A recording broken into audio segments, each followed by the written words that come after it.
Welcome viewers, আমার নতুন একটা ভিডিওতে সবাইকে ওয়েলকাম জানিয়ে আজকের ভিডিওটি শুরু করছি। আজকের আয়োজনে থাকছে 6 মাস বাচ্চাদের জন্য যে খাবারগুলো আমরা তৈরি করতে পারি বা বাচ্চাদেরকে খাওয়াতে পারি সেরকম একটা খাবার নিয়ে তোমাদের সামনে হাজির হয়েছি।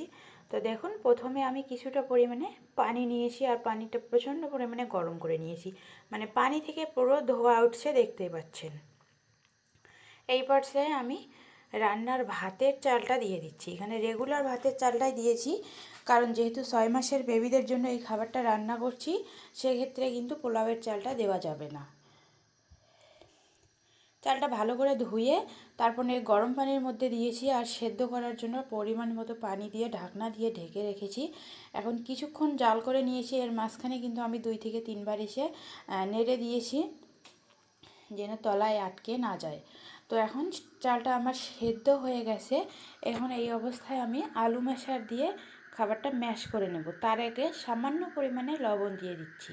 এখানে 6 মাসের বেবিদের জন্য খাবারটা রান্না করলে কিন্তু তোমরা লবণটা স্কিপ করে যাবে। শুধু চালটা মানে ভাতের চালটা দিয়ে এরকমভাবে রান্নাটা করবে। আমি যেহেতু 1 বছর প্লাস বাচ্চাদের জন্য রান্নাটা করছি, তাই সামান্য পরিমাণে একটু লবণ দিয়েছি। 6 মাসের বেবিদের ক্ষেত্রে কিন্তু একদম লবণটা স্কিপ করে যাবে। তো খাবারটা যেন 6 মাসের বেবিদের গলায় আটকে না যায়, সেই জন্য আমি একটা আলু ম্যাশার দিয়ে ভালো করে ম্যাশ করে নিচ্ছি। আর খাবারটা কিন্তু অনেক বেশি পাতলা হবে, কারণ 6 মাসের বেবি কিন্তু দাঁত ওঠে না, তারা চিবিয়ে খেতে পারে না, তাদের গলা দিয়ে একদম গিলে খায় ওরা। তো সেই ক্ষেত্রে আমরা খাবারটা একদম ম্যাশ করে নেব। তবুও যদি একটু দানাদার মনে হয় তাহলে একটা বড় ছাঁকনিতে করে আবারও খাবারটা হালকা করে ম্যাশ করে নিতে পারো। তো এখন খাবারটা আমার আলু মেশা দিয়ে ম্যাশ করার পর এরকম হয়ে গেছে, তোমাদেরকে দেখিয়ে দিচ্ছি। আমার যেহেতু বেবি 1 বছর প্লাস, তাই আমি একটু বেশি ঘনত্ব করেছি। তোমরা 6 মাসের বেবিদের ক্ষেত্রে রান্না করলে একটু পাতলা করে খাবারটা খাইয়ে দিবে।